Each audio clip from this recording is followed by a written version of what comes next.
تفسیر القرآن آج کا سبق سورۃ النمل آیت نمبر 62 سے 68 تک۔ اعوذ باللہ من الشیطان الرجیم، بسم اللہ الرحمن الرحیم۔ امن یجیب المضطر اذا دعاہ ویکشف السوء ویجعلکم خلفاء الارض اإلہ مع اللہ قلیلا ما تذکرون۔ امن یہدیکم فی ظلمات البر والبحر ومن يرسل الرياح بشرا بين يدي رحمته أإله مع الله تعالى الله عما يشركون۔ أمن يبدأ الخلق ثم يعيده ومن يرزقكم من السماء والأرض أإله مع الله قل هاتوا برهانكم إن كنتم صادقين۔ قل لا يعلم من في السماوات والأرض الغيب إلا الله وما يشعرون أيان يبعثون۔ بل ادارك علمهم في الآخرة بل هم في شك منها عمون۔ وقال الذين كفروا أإذا كنا ترابا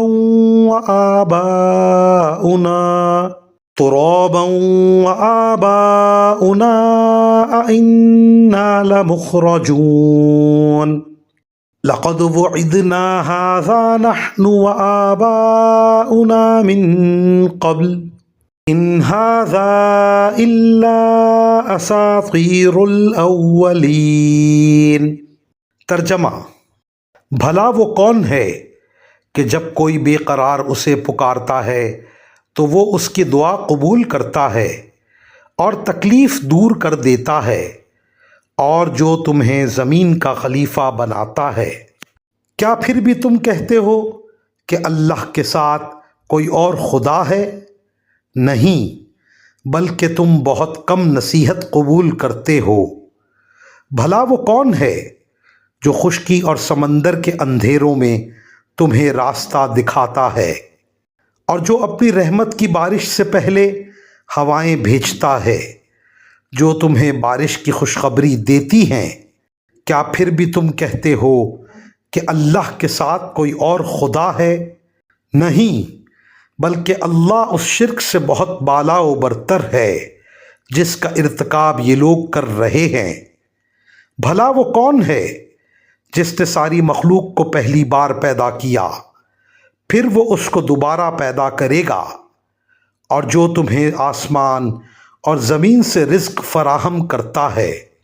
کیا پھر بھی تم کہتے ہو کہ اللہ کے ساتھ کوئی اور خدا ہے؟ کہو، لاؤ اپنی کوئی دلیل اگر تم سچے ہو۔ کہہ دو کہ اللہ کے سوا آسمانوں اور زمین میں کسی کو بھی غیب کا علم نہیں ہے، اور لوگوں کو یہ بھی پتہ نہیں ہے کہ انہیں کب دوبارہ زندہ کیا جائے گا، بلکہ آخرت کے بارے میں ان کافروں کا علم بے بس ہو کر رہ گیا ہے، بلکہ وہ اس کے بارے میں شک میں مبتلا ہیں، بلکہ اس سے اندھے ہو چکے ہیں۔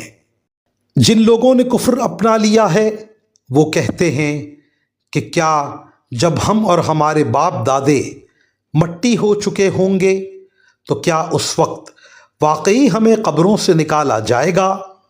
ہم سے اور ہمارے باپ دادوں سے اس قسم کے وعدے پہلے بھی کیے گئے تھے، لیکن ان کی حقیقت اس کے سوا کچھ نہیں کہ یہ قصے کہانیاں ہیں جو پرانے زمانے کے لوگوں سے نقل ہوتی چلی آ رہی ہیں۔